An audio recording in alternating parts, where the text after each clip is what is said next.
So welcome everyone to this very special event for the Disaster Risk Science Institute. So just to give you a bit of a background, the Institute does monthly seminars. However, this is a different type of event where we've got a special panel focusing on a particular topic. So our regular seminar will be happening next week on Wednesday at 1 p.m. And now I'll start with an acknowledgement of country. And this is an acknowledgement on behalf of the entire panel, which is Australia-wide and international. So we acknowledge and recognize the traditional custodians of country throughout Australia, Taiwan, and Africa, and the critical value of their worldviews, knowledges, and practices. We pay our respects to all elders, past, present, and future. And in particular, we acknowledge the elders of the Ngunnawal people, past, present, and future, on whose land the Disaster Risk Science Institute is located. Just a reminder that with the presentations, they will all be available on the DRSI website, and I put that link into the Zoom chat if people want.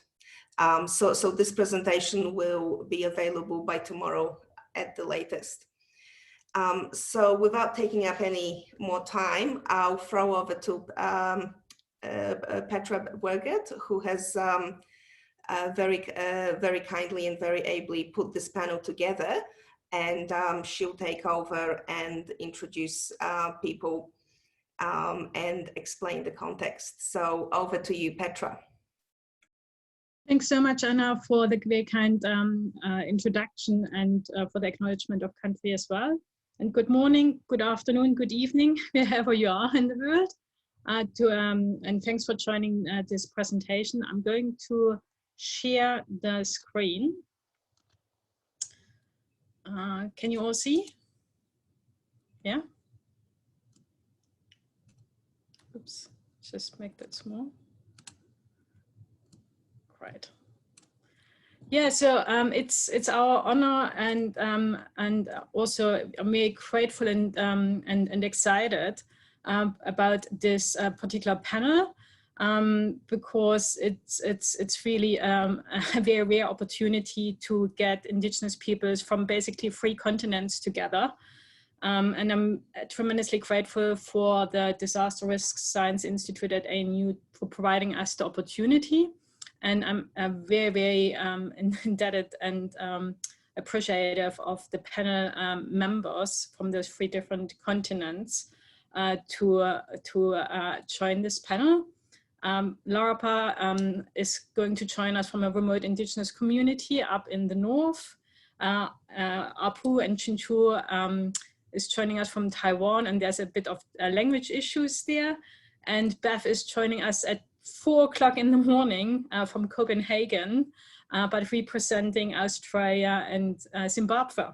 So it's a very interesting panel, and I hope it's worth your time today. So how we're going to go about it is that I'm providing you a context together with Professor Douglas Payton, and then also at the end come back with the key messages. And in between we have the individual presentations.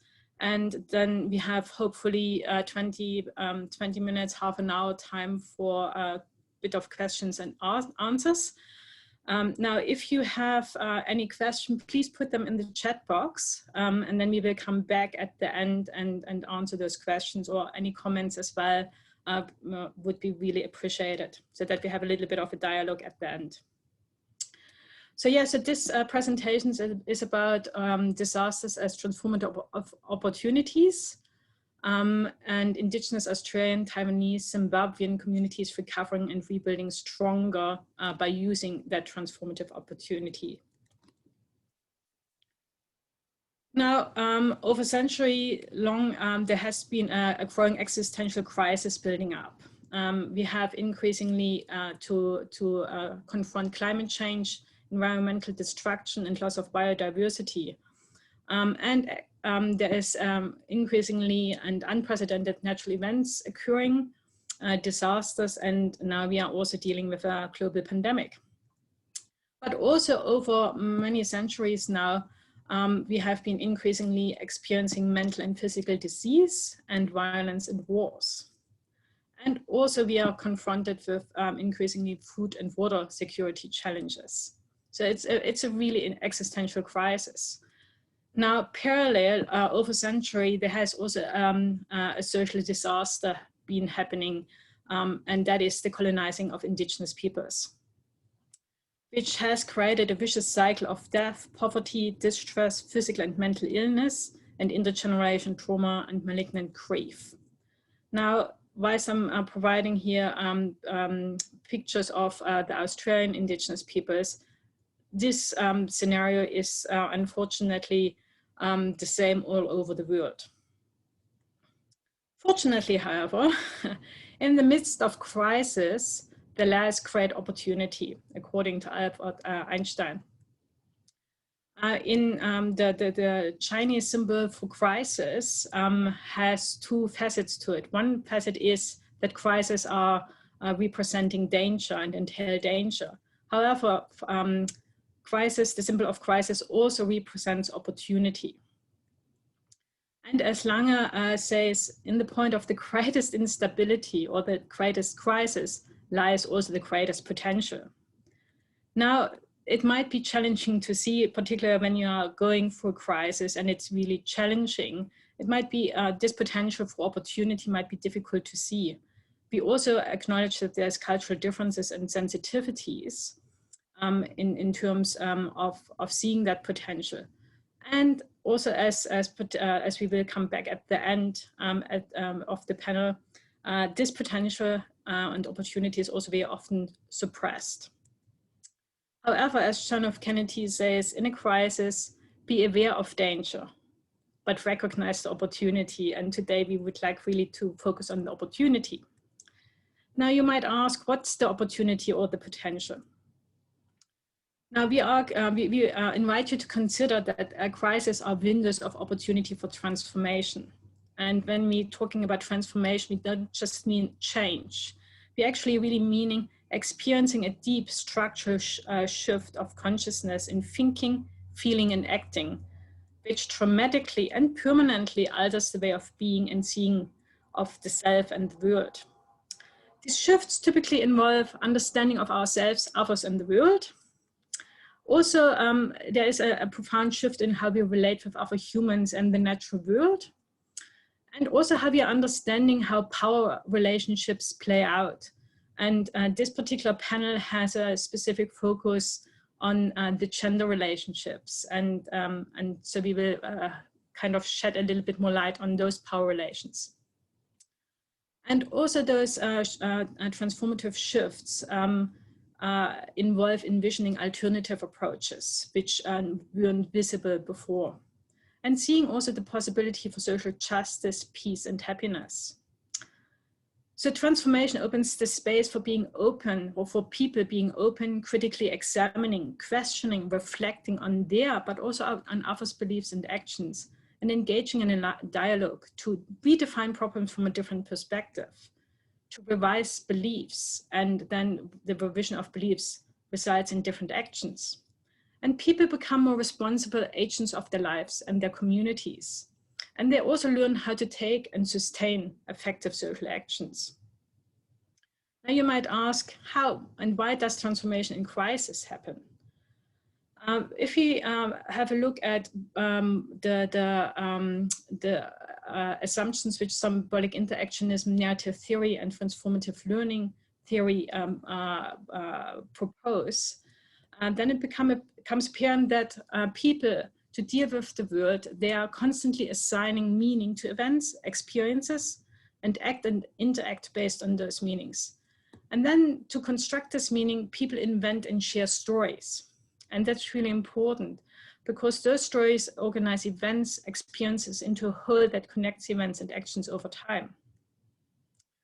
And stories are used as long as they are relevant and useful. It's a little bit like we are, as human beings, living in an outer world and in an inner world. Now, in the outer world, that's like if you would be a fly on the wall and you would see reality and your experiences as they occur. However, human beings also live in an inner world. And that means when human beings make experiences, they actually, it's not a one-to-one objective interpretation of those experiences. It's actually a real interpretation, a subjective interpretations. They are making up stories about themselves and others and the world. And then based on those stories, they're acting and creating their new experiences. And then it becomes a cycle. Now, what happens when unfamiliar events such as crisis, disasters, or pandemics happening, they are challenging those stories. Now, if those stories no longer make sense or lose their usefulness, people experience a disorienting dilemma. Their stories are breaking down. Now, that is actually a good thing because what that means, it creates a space for new stories to emerge.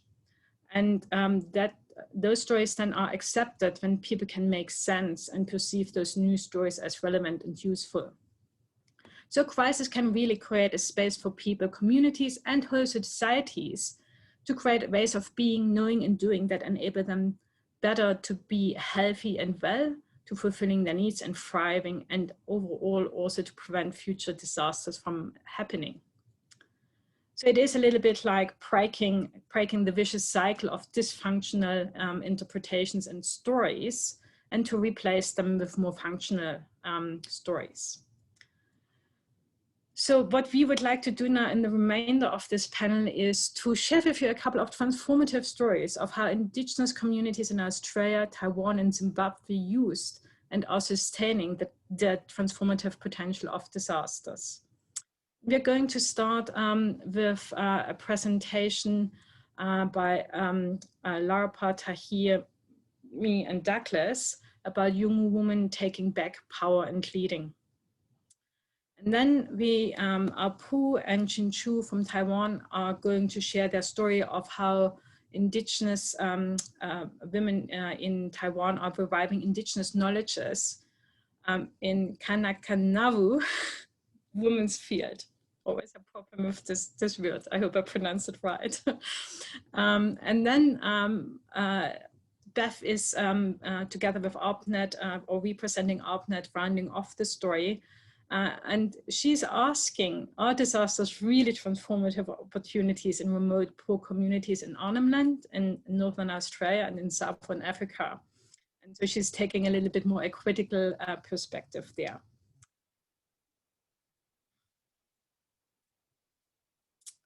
So I like now to invite Läwurrpa to take it from there, but before, and to present the story of young women taking back power and leading. But before she starts, I would like to introduce Läwurrpa. So Associate Professor Läwurrpa Maypilama is the Principal Research Fellow in the Northern Territory, in the Northern Institute at Charles Darwin University. She is a senior Yolnu educator and researcher who has been really making a massive difference for indigenous peoples, particularly in the North, but in Australia in general, over nearly 40 years. And she's widely and highly respected for her high levels of expertise. And she has been a part of numerous and very diverse research projects, including ARC-funded projects and Commonwealth-funded projects as well. And Läwurrpa is very passionate about this particular story. So I'm handing over to Läwurrpa. Are you there, Läwurrpa? Yeah. Yeah, fantastic. So you tell me when you need me to click. Yeah. Hello, everyone. I'm Läwurrpa Maypilama. And I would like to say that English is not my first language. It's my 6th or 7th or more. and so I want you to be there with me. So it's hard for me to speak. Sometimes English is too hard for me. So yes, can you see my presentation there that I could present? Yes. Oh, actually, Läwurrpa, sorry, can I just quickly interrupt you? And I'm so sorry for that, but I forgot actually to introduce Tahir and Douglas as well. Ah, sorry. I'm so sorry. So just let me quickly do that. So Tahir is a PhD student who is nearly very close to completing his PhD project. And Tahir has been working together with Läwurrpa in Galuvinku, working on a disaster risk reduction in Galuvinku. And he has a particular passion for working with indigenous peoples. He's from Pakistan, so he's comparing disaster risk reduction in indigenous community in Pakistan and in Galuvinku in Australia. And Professor Douglas Payton, he is a professor at CDU, but also an adjunct professor at the University of Canberra. He's the director of the Australia-Asia Center for Risk Research. He is also a senior research fellow at the Brandung's Resilience Development Initiative in Brandung and at the Joint Center for Disaster Research in New Zealand at Massey University, and an expert advisor on the community resilience with the World Health Organization. And Douglas has a massive publication track record in this field for over, I think now nearly 40 years as well. So we are very, very grateful for those three presenters today, which are speaking about young women taking back power and leading. So sorry, Läwurrpa, thank you so much for being generous. Yeah. Have you got a PowerPoint showing? Yeah, so you just need to tell me that I'm going to the first slide now. Yes, can you see it? Yolnu woman talking back. Is it back or? Can you see? Power? Can you see? Yeah, I can see it now. Yeah, good. Galuvinku is about 500 kilometers northeast of Darwin, and it's in Northern Territory, East Arnhem Land, Coast Island, 500 kilometers northeast of Darwin. I repeat that. It's in Arafuracy. So there is about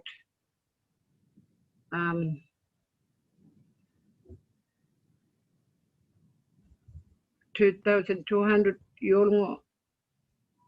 Yolnu, that's indigenous people, 16 clan, 22 dialects.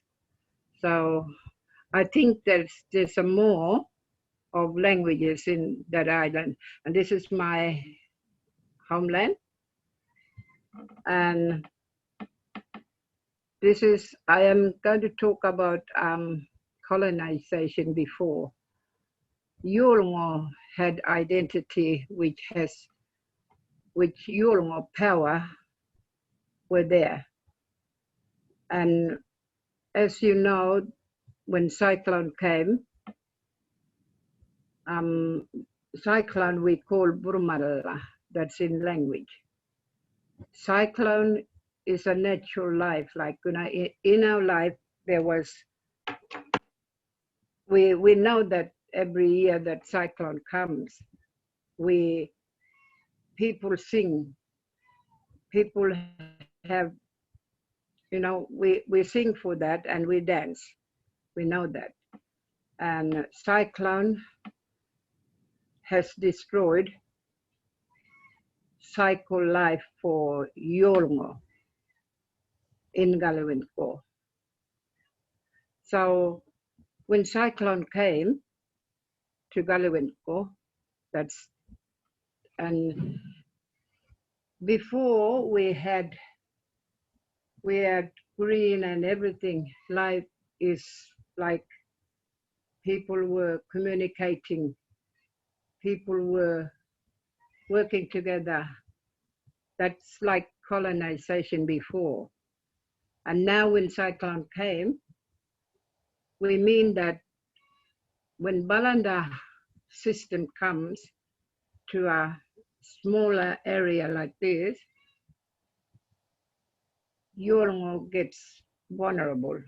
When cyclone comes, it's destroy.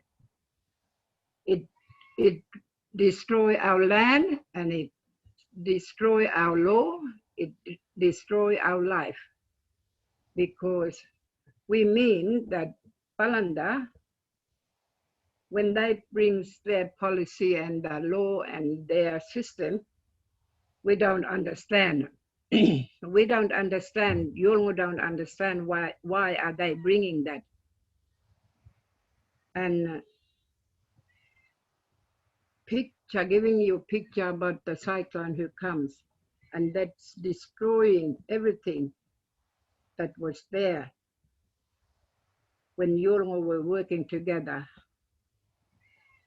And when we want to start a new life, a new system that brings people to unity and work together. And it's happened in Balanda Yolnu way. Yolnu didn't understand what the package were bringing. You know, when Balanda brings, government brings everything, we don't know what's in that box. We don't understand. Because they bring that information, we don't know what's in the box. So that's why Yolnu, many Yolnu people out here, we are vulnerable. Vulnerable, not understanding why government are bringing this. So we need to know and understand and get ready for that. It's like when cyclone come, the emergency people comes around and let people know you have to pack your things and, you know, go to a shelter. Something like that we need to know first before the cyclone hit the land. It gives frustrated, confused. We lost and damaged houses because we don't know where to go. I mean, we're in a house where that is not safe place. And this is what happened. As you can see the picture, because they give cheaper houses, not strong house. Everything we lost. We get vulnerable. We not get strong. We get weaker. And then we go to a shelter. Then they get us something to live, you know, and they need to prepare that in the first place, not too late.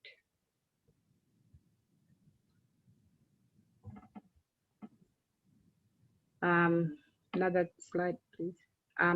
The damages on Galawinko estimate like something 80 million to build that. But as you can see, this new shoot comes up. That's refreshing mind and strength. And that's how we want to live, or that's how we can, like a grass growing. It's about time the rain will come and fall on the grass and the shoots comes up. That's how your life is being. And the woman is getting stronger, more stronger, because after that cyclone, men has lost everything and men are not there to help. After the cyclone, indigenous women got more power because they want to live and guide and be a leader in this community. So many times Balanda men has walked on top of us. So we need to get like now, Yolnu women are strong because they can lead, they can work, they can do work with kids, make the community to understand where we're going to.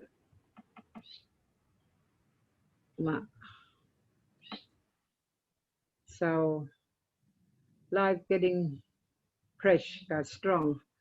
I hope you're not getting tired of me talking, but just, you know, the way that I talk is really wants to feed or give information that we need to understand why we are reclaiming on that. We are ready. We are not ready what men have done, because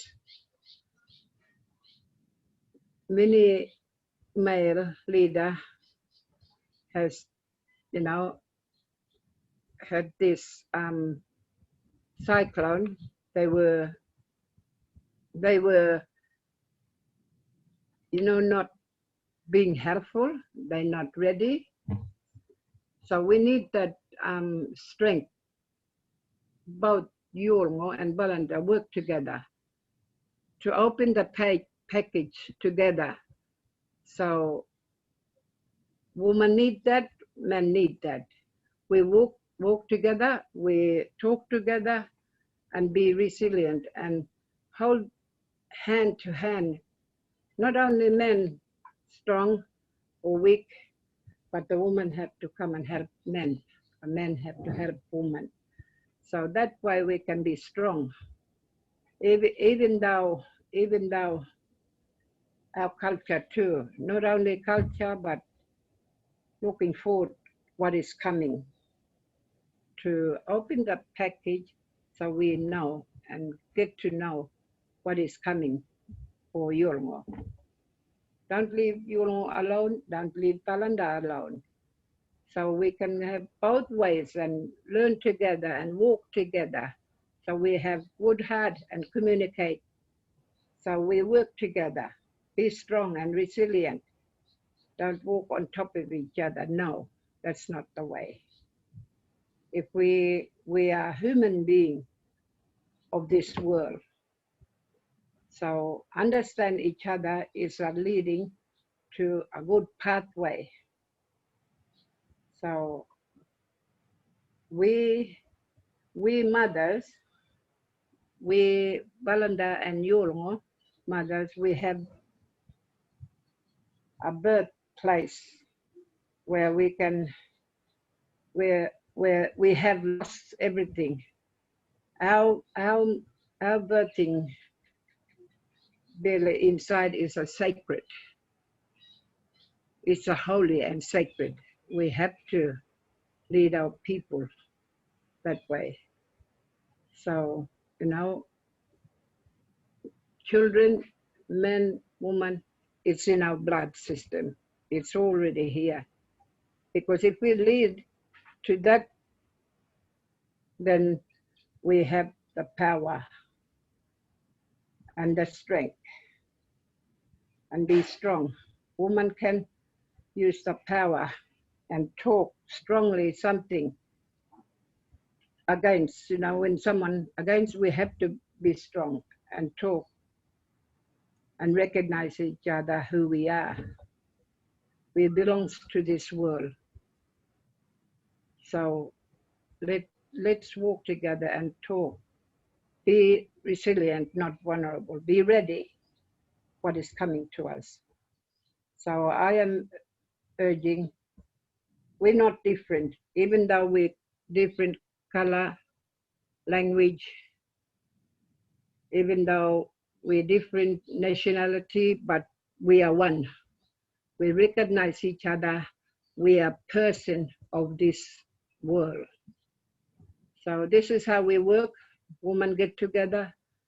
We bring unity. So we want to make our family and friends. So, you know, we say people are our children. So we go forward. Palanda Yolnu, work together. Women leading truly are working together in two ways.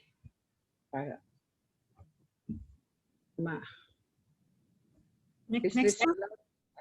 That's the last one. Yeah. So I am encouraging and I am urging for the world to be like this. Don't walk on top of each other now. Get hand to hand and walk forward. And we've got the power. That way we help each other and communicate.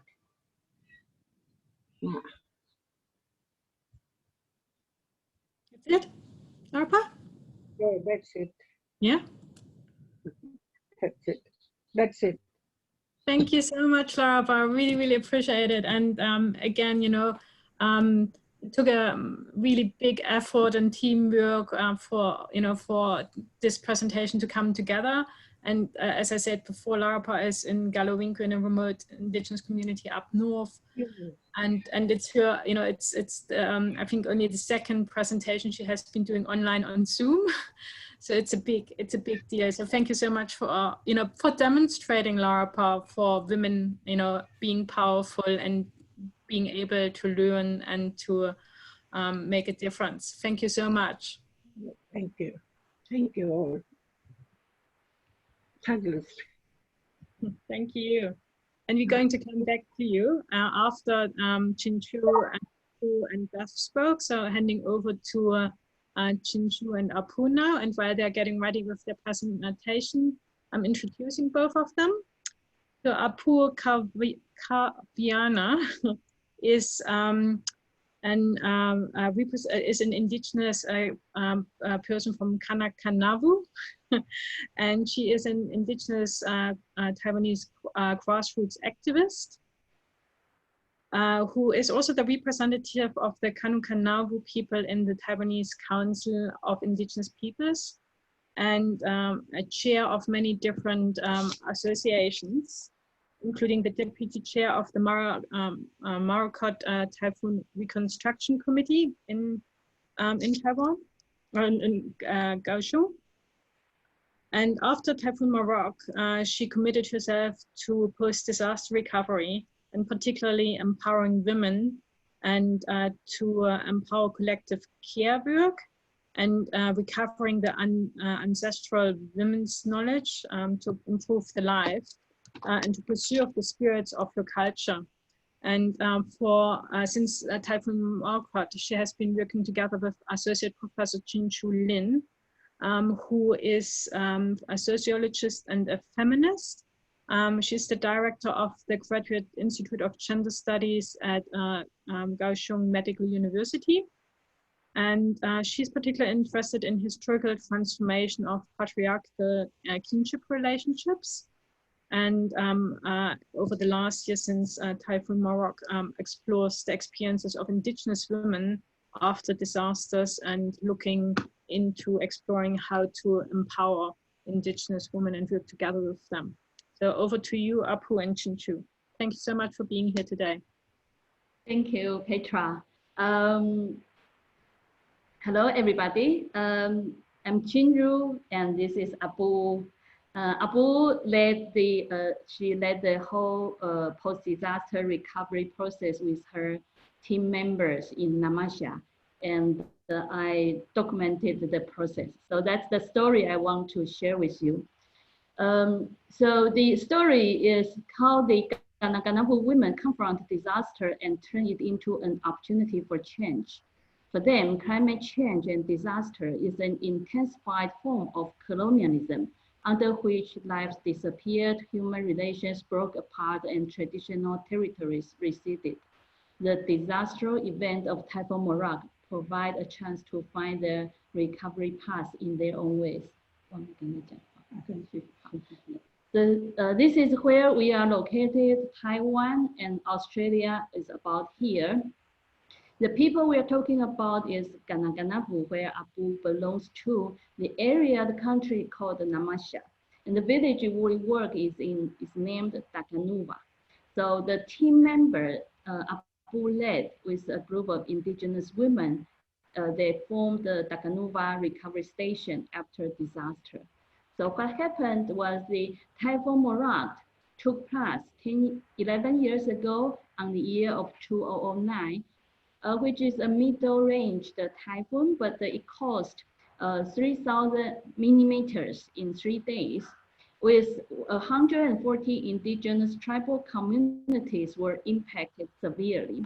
So you can see from the photos that the road lead from to Namasha, where the road were all broken.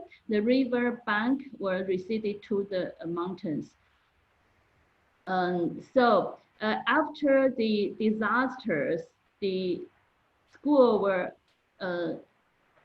landslide overshadowed, and then the military people rescued us and located people in the emergency shelter.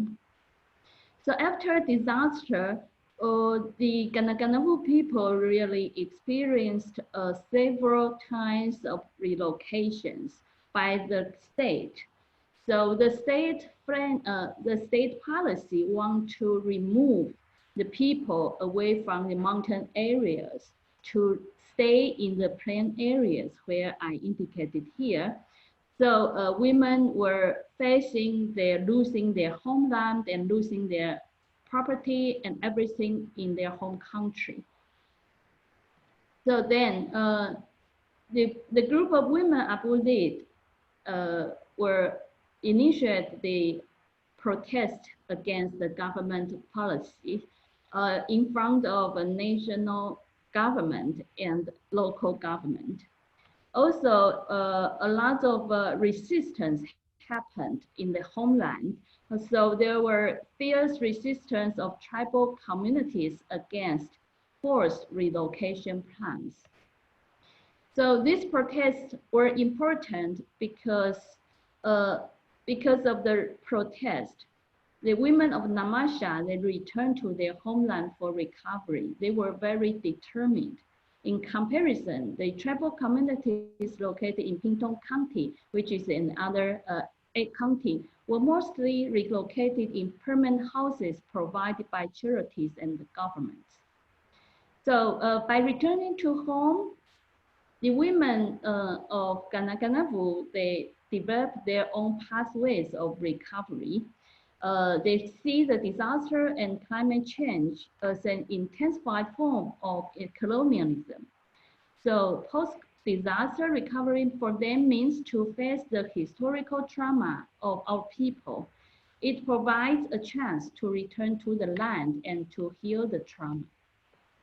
So then how did they do that? There are several steps. I try to summarize all the important key issues, but not every part of the recovery process, and try to elaborate it, how does it mean to the recovery process. Firstly, they held rituals to reconnect with nature and ancestors' wisdom. So by doing so, ritualizing the process helped them to relieve human suffering caused by the disaster. Also, when people experience rituals, they start to deeply feel the laws of the universe, the ancestor laws, which has been lost during the process of colonialism. They held nature in awe. They carefully acknowledge the traditional taboos and their restrictions. They understand the power of the ancestral spirits and the nature in one taboo. So in some ceremonies help them to memorize the ancestral wisdoms. And during the ceremony, the spirits of the ancestors pleased and comforted the people for their suffering and offered another chance to be Kanakanavu again. The space they restarted the recovery is called Dounatamu, where the elderly are. Here, because the colonialism has destroyed the human relations and the elderly were not respected anymore, by the process of recovering to establish the Dona Tamu as the place where the ancestor and elder wisdom could be passed and to be recalled, to transmitted to the next generation.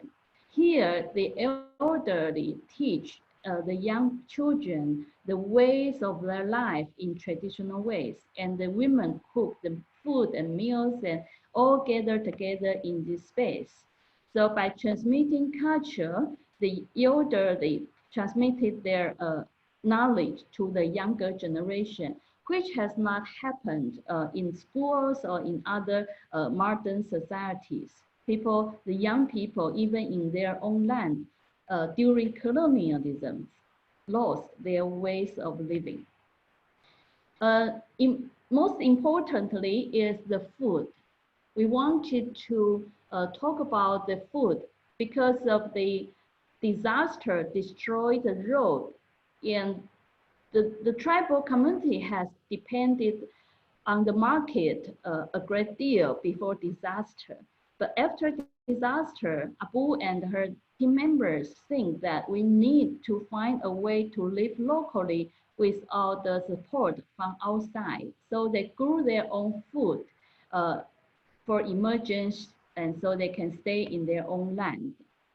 And by growing vegetables and food, and they think about recovering their traditional plants, which is millet and quinoa.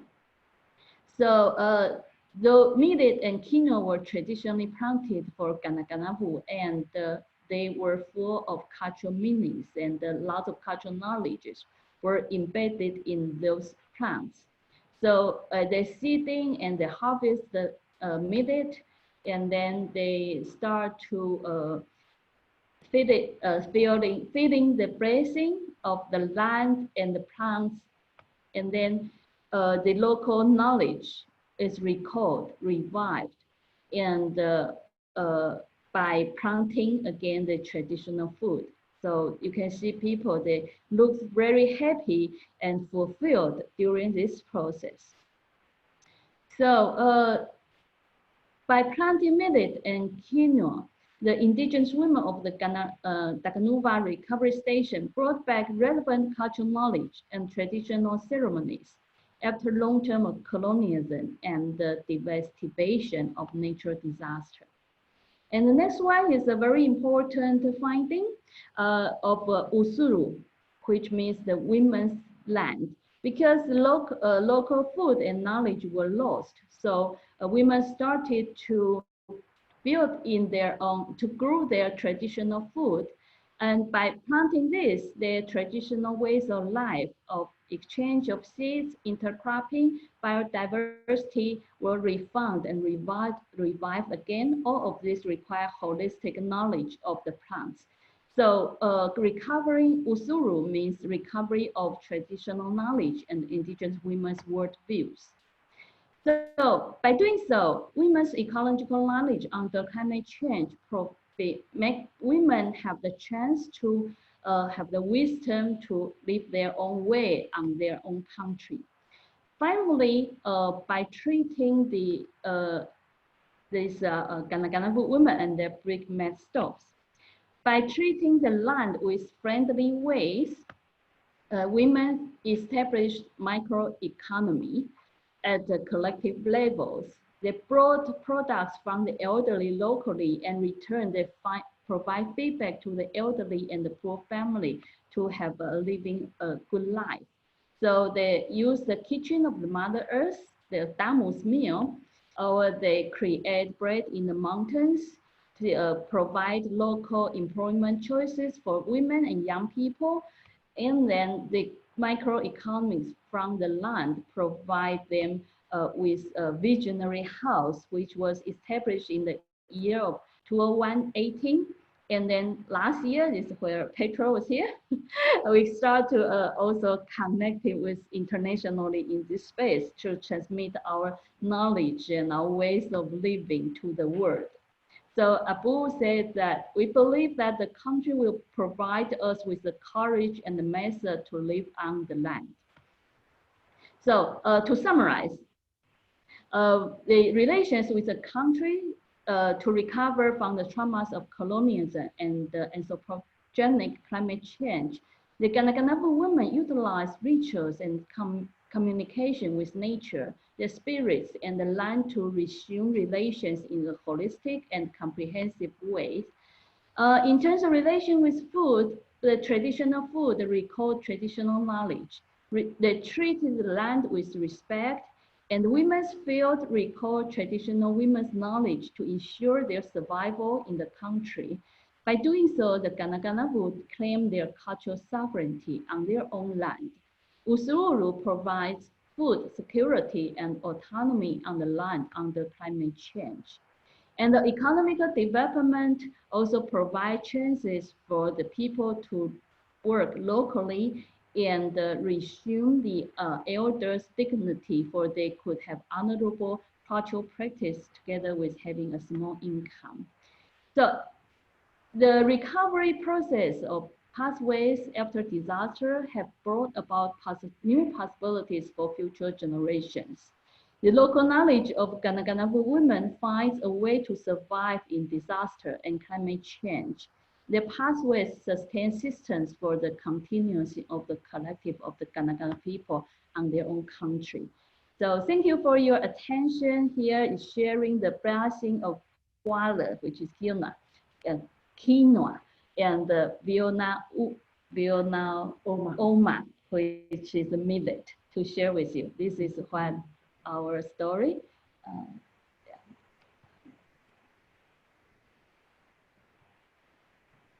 Thank you so much, Apu'u and Chinchu, for fantastic teamwork as well, and for providing such a comprehensive overview and insights into a fascinating transformative process in Taiwan. Really, really appreciate you joining us today, and looking forward to the conversations and you sharing more in the conversations after Bev's presentation. So thank you. And inviting Bev now to prepare her presentation, and while she's doing that, I'm going to introduce Bev. So Dr. Bev Sithole is a social scientist and participatory action research practitioner. She is originally from Africa, and but is in this fantastic position to also have worked with indigenous peoples in the Northern Territory. So she has she's holding a very special space of having in-depth experiences and insights into the African indigenous worldview and knowledges, but also in the Australian Northern Territory indigenous knowledges as well. And in the Northern Territory, she supports the Aboriginal Research Practitioner Network, shortly called ARPNet. She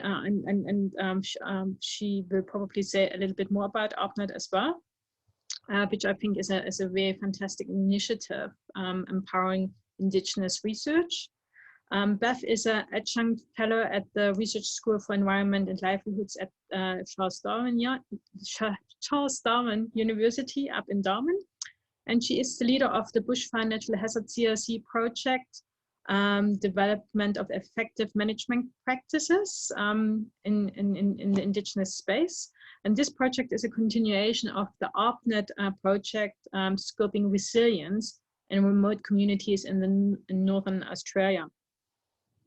But she also has worked with communities in Eastern Highlands of Zimbabwe after the largest cyclone which was experienced in the Southern Hemisphere.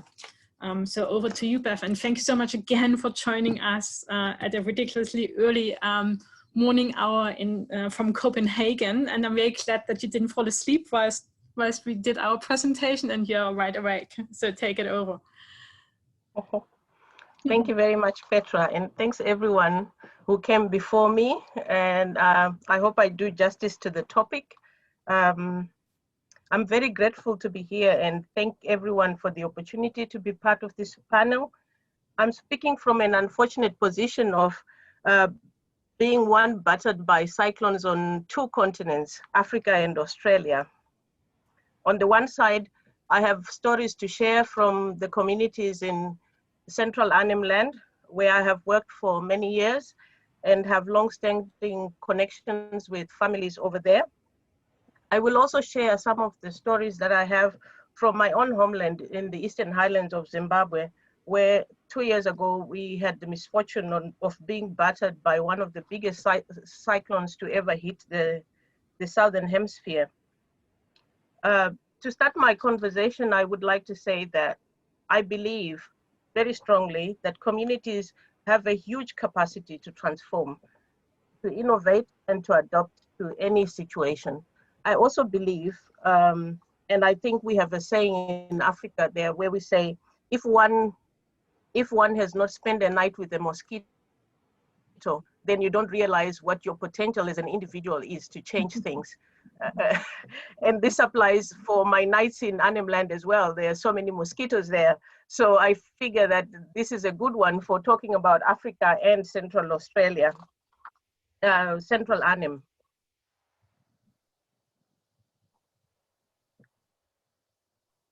I'll just scroll down. As Petra said, my presentation is more of a critical analysis of the question that we got for this panel, because I confronted many questions in trying to put this presentation together. The first question that we talked about was, what is the nature of the transformation that happens when there is a disaster? In Central Arnhem land, a lot of the elders told me that we already live with disasters. In fact, we live smart with disasters. And I thought that was a really nice way of putting it. And so I was very interested to know, what is living smart? What does that mean? And one of my colleagues in Central Arnhem land, Gamarang, Otto Campion, said, the reason we can transform Garijan is we have been here for thousands of years. We know country and we live with disasters. Similarly, in the Eastern Highlands, when I went back home and I was talking to the elders there about the cyclone Idai and what they thought, how they thought they could come out of this big disaster. And they said that, well, you know, my daughter, when the rhythm of the drum beat changes, the dance must change too. And so they have this inbuilt capacity and knowledge that when something happens that is big and really disastrous, even though there are so many challenges, you can come out of it. All you need is to change the dance. And so I will draw very much on the lessons of from the cyclone Idai. And here I will also use a study that was done by 3 students at Roskilde University here in Denmark, Raramai Campbell, Jessica Peterson, Ringisai Campbell, and they were supported by 2 local people in Zimbabwe, Lavix and Declare. The cyclone Idai happened 2 years ago. A lot of what I'm going to talk about is related to participant observations and conversations with my elders when I've gone back and tried to see how I can help make a difference and to also see what is going on. The second part of my presentation is really focusing on a project that we have been working on over the last 5 years. And this has been undertaken with funding from the BNHCRC. We've worked primarily in Ramengining, but it extended to 3 other communities before. And this has been done by community-based Aboriginal researchers in Ramengining.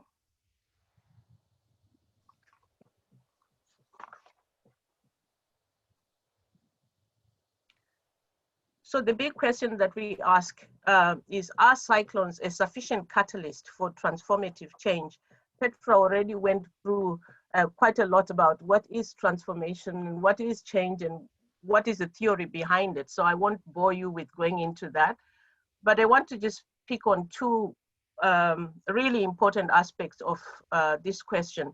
One is the severity of the cyclones that communities are experiencing at this time, and also the frequency that these cyclones are coming. So with Cyclone Idai, for example, it was a category 4 cyclone when it started, and it was one of the deadliest cyclones to hit the Southern Hemisphere and the Southwest Indian Ocean. 3 countries were very severely affected in Southern Africa: Zimbabwe, Mozambique, and Malawi, and to a lesser extent Madagascar. So I should say 4 countries, but I will only focus on Zimbabwe because I have more familiarity with that. With Cyclone Lam, which affected Ramangining, it was also the strongest storm since Cyclone Monica in 2006. And communities there were really taken by surprise, and they hadn't seen anything of that magnitude for a while. And then the second important point is about the frequency. Both cyclones occurred within weeks of other cyclones coming behind them. So you're talking about communities already suffering from one cyclone, having to then start worrying about another cyclone that they heard about. So for Cyclone Idai in Zimbabwe, it was Cyclone Kenneth that came immediately after. And for Cyclone Lam, the people in Ramangining started to worry about Cyclone Marcia and Cyclone Nathan. So again, this gave us the impression that there was very little time between when the disasters happened and when communities could regroup, rethink, reform, transform, and adapt because of the severity of the disasters and the frequency. Bev, can I just quickly ask, are you moving your head back and forth or turning your head because you're going in and out with your speaking? Sometimes oh, okay. To hear you. Sorry. Yeah. So maybe all if right. you keep your head straight and okay, I'm reading, sorry. To try and keep to the time. And like my previous panelists, I'm going to focus also on women because stories about women really resonate with me in terms of me being directly impacted and me also having a direct interest on that. So in Zimbabwe, for example, there's a study that was conducted after Cyclone Idai where it found that the storm may be over, the actual natural hazard may be over, but the storm continues to rage against women and girls. And so women ask, when you want to talk about transformation, which storm are you talking about? Are you talking about the storm that is the natural hazard, or are you talking about a storm that comes after? And I really want to also just highlight what does that statement mean? We find that both for Northern Australia and for Eastern Zimbabwe, women take more responsibility during crises. That's been our finding. We also find that women's needs are relegated and become secondary issues or become very peripheral to the immediate needs that are addressed during a disaster. And we found also that the risk to women is very high during and after the disaster. And therefore, on the basis of these 3 points, they can ask and they should ask, which storm are we transforming from?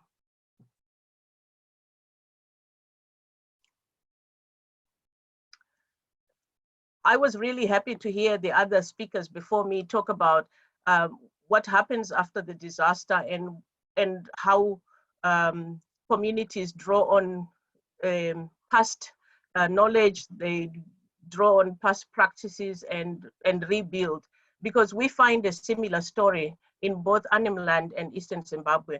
And so I've called it creating the new and recovering the old, because there's a little bit of the new in what they are doing, but there's also a little bit of recovering or drawing from the old to build up stronger and better systems. In Arnhem Land, this is underlined by a belief that we need to bring the balance back, the balance between people and country, the balance within families and within clan groups, and the balance between the agencies that come into communities and the communities themselves. So women rightly in Arnhem Land say that they want to see the right people involved, the right women, women operating in women's spaces, being prominent for women's business and making sure that women's issues are not relegated to the periphery, and really acting to start mentoring young women to become more aware of the landscape, more aware of the traditional practices, and more aware of the recipes and the different plants and animals that they find on the landscape. So we are talking about recapturing landscape husbandry in a way that we have not seen before. At a community level, we are seeing a push to find support to go back on country, to do weekends with the whole clan. And women, especially the old women, are taking a lead role in that. In the Eastern Highlands, we have a philosophy there, the Ubuntu Abantu philosophy, where we believe that one is because others are. You are not by yourself. And your relationships around you, with your family, with the community, with country, define how you formulate what you do. And therefore we see in the Eastern Highlands a resurgence of community. Women coming together in groups, forming little allegiances, supporting each other, sharing seeds, cooking together. And most importantly, and this made me a bit sad and sort of tearful, getting all the children that had been left orphaned by the cyclone and finding ways to support those children and thinking how to do it without government, do it really the hard way. We've also found a resurgence of old practices. In the old times when I was growing up, we had stories about people harvesting food and giving a portion of that harvest to the chief in a collective that was called Duraramambo, or seed banks. And they could draw on these seed banks in the times of hardship. Although this had died off, we see that people are starting to think, this is a good idea, let's do it again. So we are seeing the recovering of the old.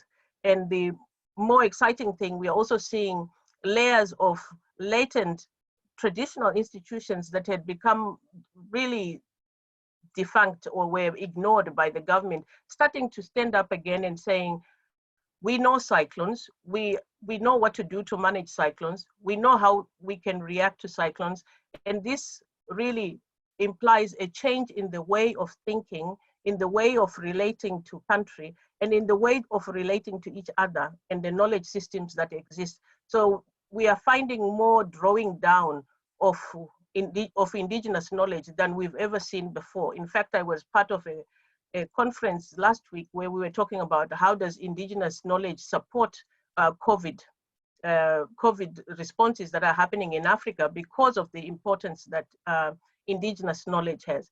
And of course, NGOs and civic society have had to start rethinking how they engage with women, because women have come out very powerful and strong to talk about disasters and how to respond.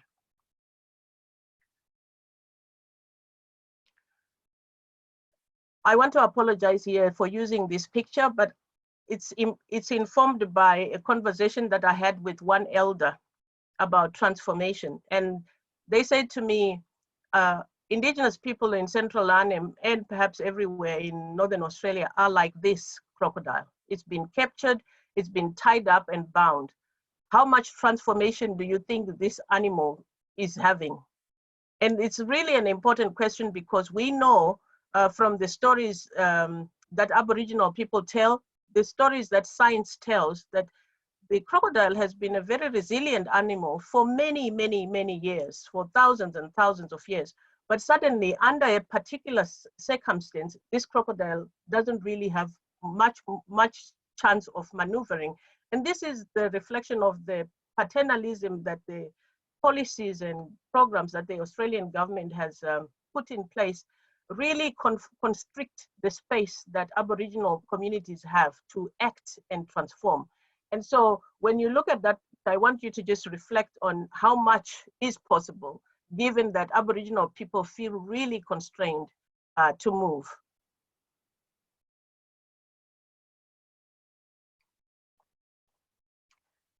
And I go to Africa, and again, I apologize for using the picture, which might be someone's totem, but it's really important for me to highlight the parallels that I find as an African woman working in Northern Australia and as an African woman from the Eastern Highlands.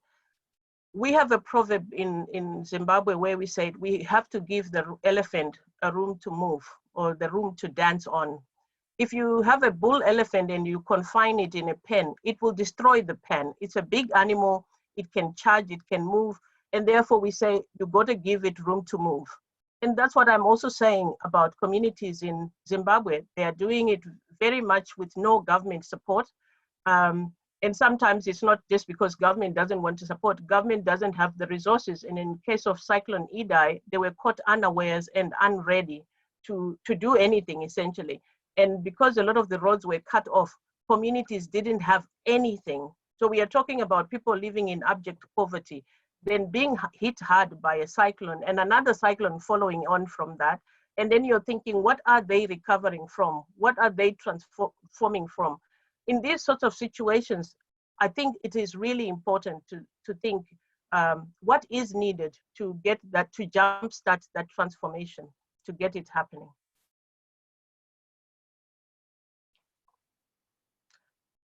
So I want to end with two related points.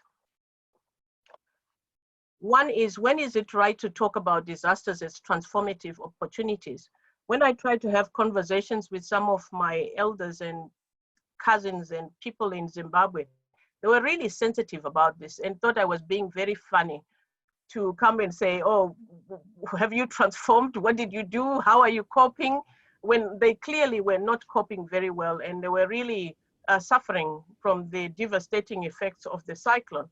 And so I did feel that I had been insensitive in asking the question, but I wondered at what point does one talk about those things? Because they are happening, and they are surviving, so they must be doing something. It's just, can we then, as researchers or outsiders, come in and talk about these things at that particular point and say, well, what do you want me to transform from when I'm still looking for the bodies of my children, or when I'm still looking for this? And so I felt really that this is something that as researchers and as outsiders, we need to think about. To talk about transformation, we need to pick the right times for doing that. The second part is that when we talk about communities having the capacity and capability to transform, and we really praise them and document these cases, are we in fact giving the government, both in Zimbabwe or in Australia, room to then stand aside and abrogate their responsibilities from having to do what they need to do as government? What is it that they need to do? How do we define that? And so within this talk of transformation, we must also talk about responsibilities that governments have to disaster response, and how much do they really pay for disaster response? Are they paying enough? If communities are transforming already, what is their obligation? How can they make that transformation more effective and more robust? And then we find, for example, in Zimbabwe, that even where you see communities transforming, that there is potential for capture. Government coming in and taking credit for things that they didn't actually support or they didn't really invest in. And then the community is getting really upset and saying, oh, this NGO came in and said we did this, but now they're taking it to another community, but they didn't really talk to us. So again, how do you manage that sort of dynamic and the politics of transformation? So that's, I think, an issue that we as researchers need to really think about. And finally, does the increased frequency and severity of disasters allow for transformative opportunities? To what extent is the situation now so different from what communities were used to in the past when they had this adaptive capability or transformative capability? How different is it? Can they respond? And how can we support them to respond to that? And my final slide. As in any of these things, I think it's really important for us to also think about how we sustain the transformative opportunities that we do see. And in the Eastern Highlands, I will end again with a proverb where they say, "Chakankwadza ngesakatanga." What made you alert is what started, what happened before. So it informs your actions and helps you develop and move forward. In Central Arnhem Land, an old man said, "Don't worry, Ngarijan, I will do it for the old lady and for them old fellas. I'm strong person now. I got space and I got my dilly bag." So we are seeing a reclaiming of space and of action by communities to act in their own interest for their own safety and survival. Thank you very much. Thank you so much, Bev, for this really comprehensive presentation, which and particularly also for going back and forth between two countries, and also bringing you know, a very critical perspective and asking very pertinent, important questions, and also ending up with you know, how can we sustain transformation going forward? Fabulous. So I'm just finishing off. I'm going back to bring it all together.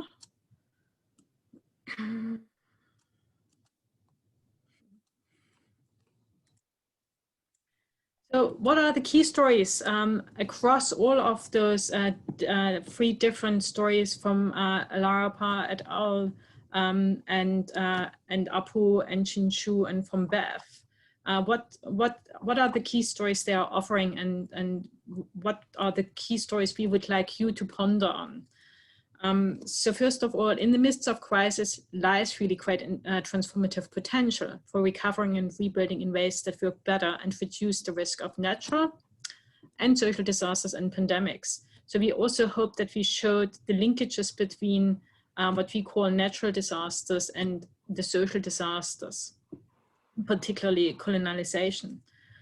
So really, we hope to have shown that disasters are having the potential to wipe away old stories and to make the space for fresh stories. And those fresh stories centered around reconnecting with country and nature, land, and the internal power which is within all of us. Also, the importance of reviving indigenous worldviews, knowledges, and practices, and also then linking it with new knowledges as particular Apu'u and Chinchu so wonderfully demonstrated. And particularly also the other red thread running through those 3 stories is recognizing the internal power of women, and that really women are taking the leadership in the indigenous communities now. And so there is a real potential of supporting indigenous women reclaiming their power. And as Läwurrpa very much, but also all other presentations also showed, is the importance of supporting community initiatives. There is, as all of those 3 stories showed, there is a huge power and transformative potential within indigenous communities. But what is really needed is genuine two-way working and working together. And we are really wanting to emphasize it genuine, because there has been a lot of talk about indigenous and non-indigenous peoples working together, but it has been lacking the genuinity. In fact, as Bev, so with the big metaphor showed, the government actually suppresses that transformative space. And so to really turn the tide here, the government, we are proposing that and actually urging, not proposing, urging that governments need to create conducive spaces for that transformation to occur, to allow it naturally to rise. And that will require a shift in the Western worldview, but also to develop the knowledges and capacities how to work genuinely working together. As you hopefully will have recognized, indigenous peoples are so ready to engage in genuinely two-way working together. What's required now is for Westerners, and particularly for the government, but also NGOs, to come to the party and to transform what they need to transform to really work together. So that ends the presentation part of the panel, and I really hope that you found those stories really inspiring, and we are really looking forward now to your questions, your comments, so that we can start exploring and fleshing out some of those aspects which we have been hopefully inspiring you to think about. Thank you, Petra. So if people have questions, you can use the raise hand button on the participants, in the participants icons. So if you've got a burning question, you can put your hand up virtually, and I'm just monitoring whether anyone's doing that. Or if that's too hard, then you can just start talking.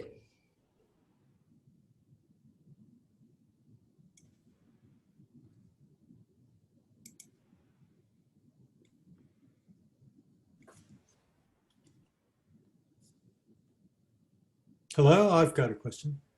Yes, go ahead, Phil.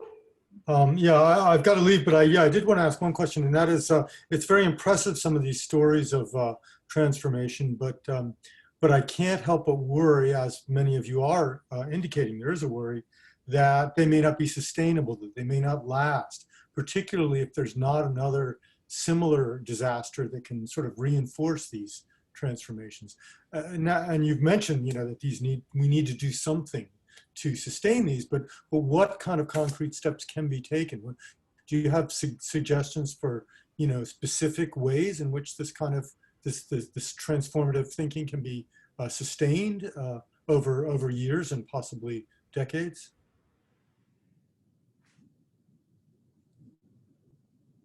Bev, Chinchu, Läwurrpa, Douglas? Well, I'll lead things off. It's a very important question. My work has been looking at sort of sustained aspects of transformation, and particularly working on two, not the ones we'll be talking about here, because they're a bit more recent and really represent starting points. But we're looking at two. One is in Simeulue in Indonesia, and the way in which the smog phenomenon emerged, well, certainly in terms of its disaster risk reduction capacity, it has existed for over 100 years. And given that the initial origins in 1907, and then it's being put into action in 2004, really represents a very rich source of, or rich opportunities to research how events are sustained over that period of time. The second case study we're looking at is in Kagoshima in Japan, and again is an eruption that occurred in 1914. Was a catalyst for changing the way in which Kagoshima dealt with volcanic hazards, and that led to a number of very interesting phenomena. Given the background of most of the people here, it was also the source of the monument to the distrust of science. And that so go and see the monument, the distrust of science. But what that did was to highlight the importance of human agency and human responsibility for their own safety and well-being, and then developing more institutional practices that tended to embody or that were developed from the ground up. Now in Kagoshima, things are a little bit different because Sakurajima volcano erupts on average every 3 days. So they've got pretty good experience to sustain that. But again, it was quite an interesting case study to look at how civic leaders and community members and scientists actually all got together to develop new ways of doing things, and what was then done to sustain that over time. So I think that it's possible to look at those elements, and I think we have the groundwork here to start to carry some of these, to carry this research forward, to look at areas where those activities are sustained versus where they're lost. And we've also been looking at other cases where there was emergent change that occurred post-disaster, but which dissipated really as soon as the event itself terminated. So by being able to compare locations where sustained transformation occurred and was sustained with those where things happened but were then lost, we can start to build up a better idea of what's going on. And certainly areas we're looking at particular community characteristics and capabilities, the importance of local leadership and the importance of governance, which is actually focusing on empowering community action and engaging in that kind of two-way activity, are certainly the sort of three common denominators. I mean, they're present when things start. And the governance one seems to be very important in terms of sustaining that activity. So to be able to support planning, to provide resources and various other things. So they represent sort of useful research questions and hypotheses that can be used to support looking into the question that you're asking. Thanks so much, Douglas. That's very important things. Chinchu? 我先跟这个 Petra 跟Douglas问好，就是疫情这样子，然后可以看到大家都平安，我是很感动。同时我也要谢谢那个 Lola 很有力量的分享。Apu'u say hello to Petra and Douglas, and it's nice to see you. And she appreciated and moved very much by Läwurrpa's sharing of her stories. 我也想回应，就是说这个就是说我们在地的重建，这个是怎么维持？我认为 I also want to respond to the question how to sustain the transformation. 我认为我们的方式，我们的经验是，因为我们的重建是回到自己的土地，然后在日常生活里面去复原跟疗愈。Because our ways of recovery is going back to the country, to the land, and so we recover by this process and to heal ourselves in the land, in our country. 所以我觉得那个是有机会可以在它是有机会可以被永续的。那当然我也认同到Douglas老师刚说的，就是说怎么进行合作。那我们的经验是其实我跟金如老师长期的合作是怎么样两边的自主性都是可以平衡。So because we went back to the land, so the whole process will be sustainable as long as we keep on working together. And also in response to Douglas and Bev's discussion about the two ways of working together, in my experience, just my relationship with Chinru, it's important to both sides sustain our autonomy and balance each other's power in this process. 我们当初其实是要被迁村，但是因为我们回到部落，然后我们也挽救了我们的部落是可以不被迁村。那我们现在其实也因为我们有一些基础了，那目前正在跟地方创生，其实跟政府地方创生，我们也还在磨合，但是我们其实是有看到它可以被即使是传统，它其实是可以用新的形态展现。In the past, we protested against the government in order to return back to our homeland. And after these 10, 11 years, now we started to work also with the government with new budget and new ways of working together to help our development. 我最后说，全球的原住民其实被殖民、被蹂躏太久了，所以我也觉得我们复原10年、20年的时间，其实是需要时间的。And also, I want to emphasize that because the colonialism that indigenous people suffered has been such a long time, it also takes a long time for us to recover and the recovery. 因为我的经验是，我觉得回到土地，我是可以感受到那个完整的生态的和谐的秩序是有机会再被运作。谢谢，也祝福。In my experiences, it's very important to go back to the country and to the land. When I get closer to the entire ecological order and the harmony, when I return to the ecological harmony with the land, the whole order will be reworked, re-exercised, and will be practiced again. So it's important to back to the land. Okay, thank you for your and send my blessings to all of you all. Thank you so much, Apu'u, and thanks so much, Chinchu, for translating. The great team. Bev, would you like to add something? Yes. So I think in the case of Zimbabwe, where the government has no capacity to support communities in the first place, and they haven't for a long time, people do have space to operate and to do stuff. The problem is that even when the government is not physically present, they still put in place laws, policies, and programs that constrain that space. And I think we have to find a way to make government recognize that if they constrain the space to such an extent that it's so hard for people to sustain their actions and transformative behavior or actions, then nothing can be sustained in the long term because people just get tired of fighting all the time. In the same way, in Northern Australia, in Central Arnhem Land, we've been talking to the emergency management services and saying people want to be back on country. They want to use their indigenous knowledge. They want to really practice and take ownership of safety in the way that they think is more sustainable.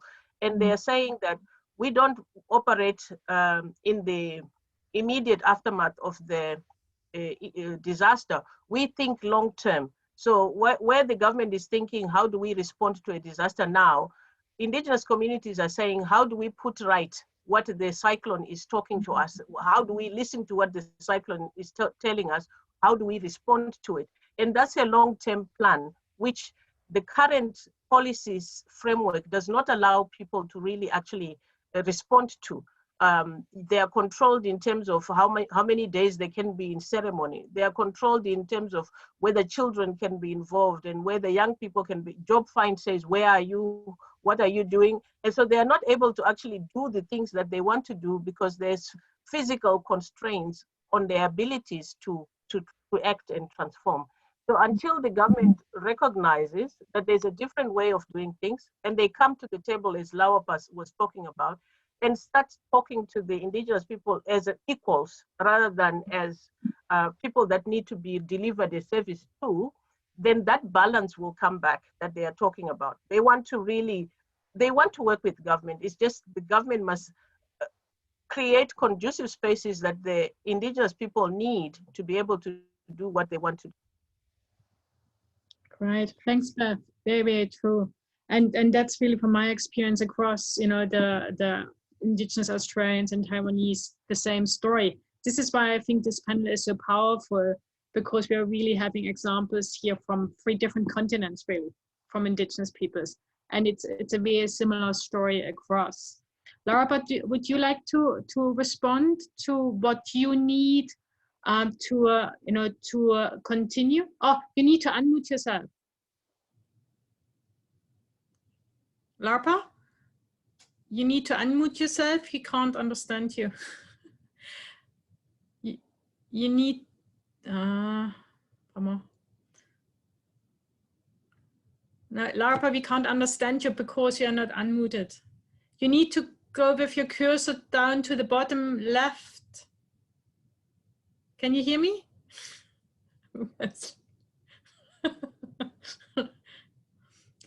Tahir, would you like to maybe ring Läwurrpa and work it out with you whilst we continue? Can you do that, Tahir? Yeah, sure. Yeah. Thank you so much. Sorry, we're trying to work that out. It's challenging for Läwurrpa. It's new technology, and unfortunately, the person who was going to help you is not there. So sorry about that. Hopefully, Tahir can work it out. Petra, yes, we have a question in the chat from Anisha. Yeah, I was just going to go to that. So thanks, Anisha, for that question. So the question is, were there barriers you faced when working with the government to improve the acceptance, understanding, and practicality of implementing traditional knowledges and practices? And how did you overcome them?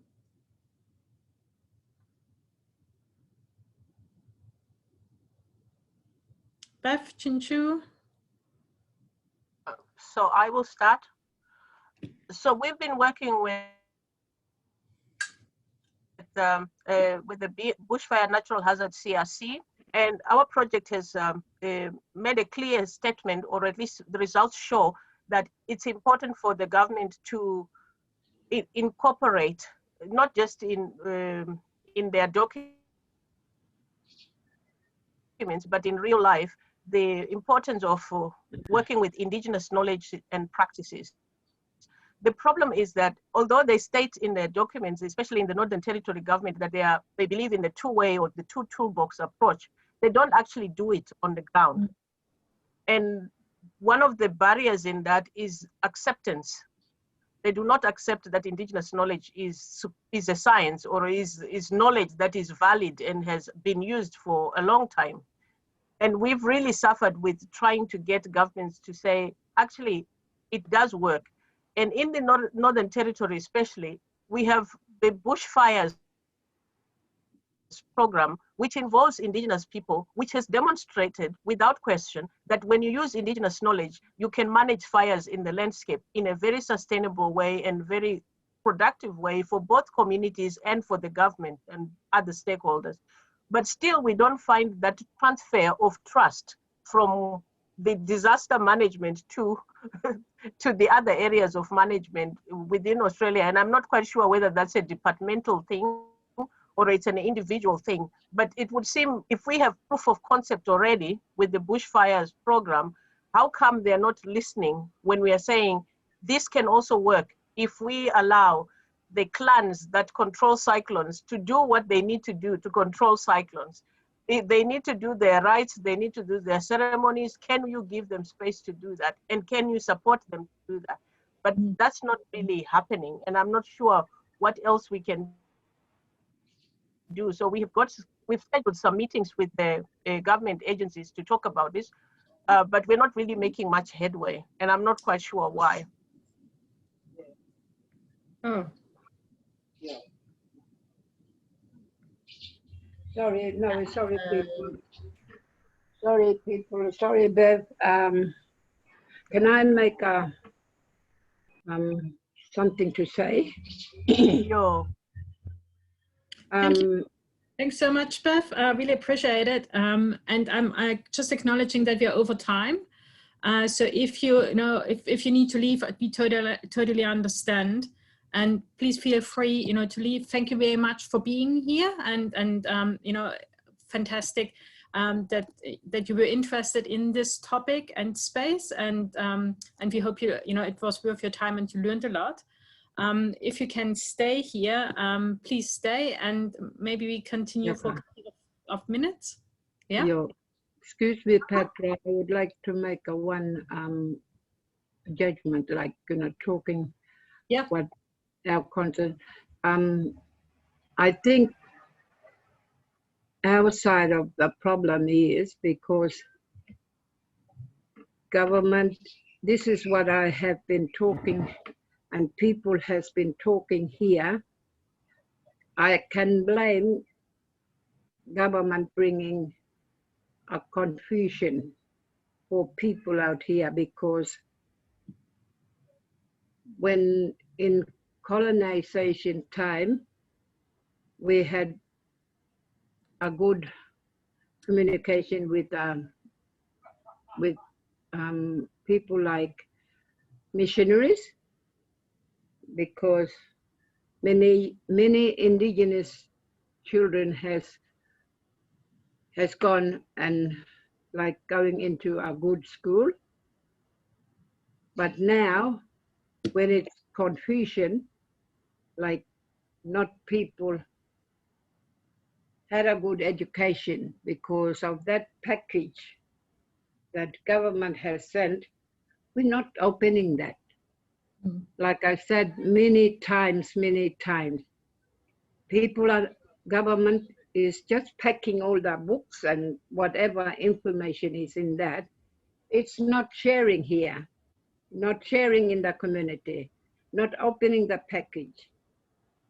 So look at all these Yolnu young people, they scattering away, walking around everywhere.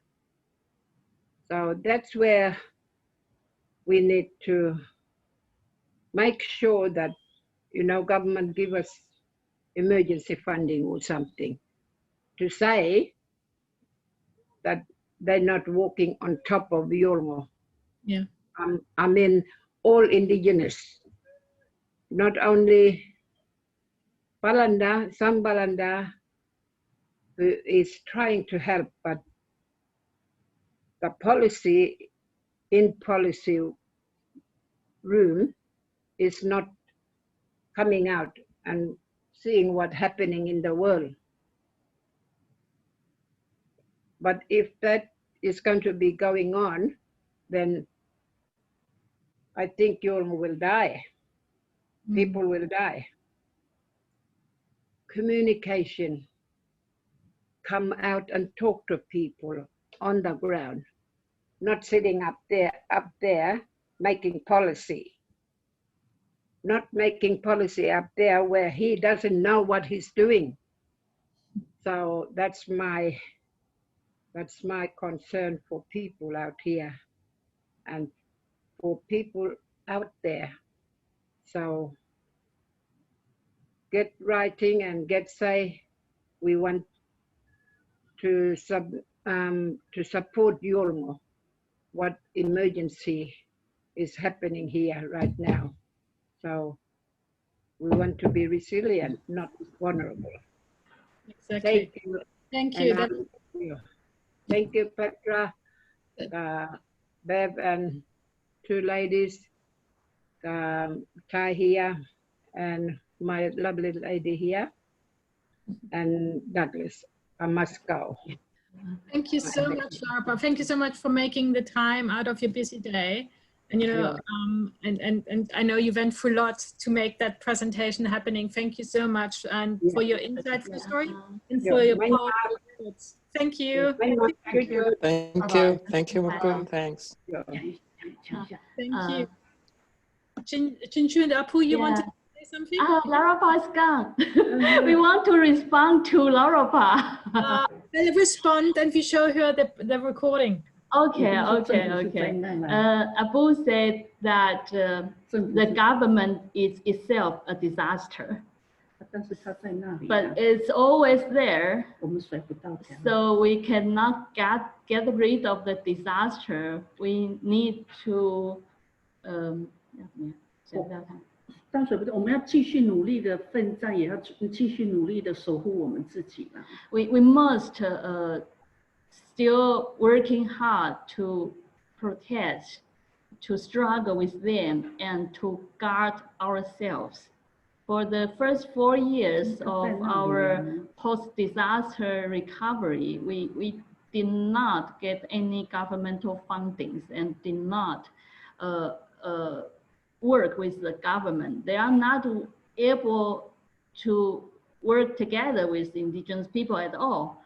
So we have to find our own way of independence economically and also on our own land. So it's very important to sustain our own autonomy in this process. Thank you. Absolutely. Thank you so much for that. And maybe to round it off, really, it's coming back to the two-way genuine working together, right? And we can't probably wait for the for the government to come to the party. But what we can do, we can rise from the ground and make, become stronger together. And that means, those indigenous peoples who are rising, in particular women who are rising, and for us as non-indigenous peoples interested in working together with indigenous peoples to really partner indigenous peoples and work together to build a strong force to really create a transformation at the government level, so that the government is realizing the challenges and also realizing that by not supporting indigenous peoples and empowering indigenous peoples, that we are really destroying the key to our, to the survival of all of us, because indigenous peoples know and have been tremendously, as Bev said, knowledges, ecological knowledges, but also social and psychological knowledges, very sophisticated, built up over, in the case of Australian indigenous peoples, nearly 120,000 years.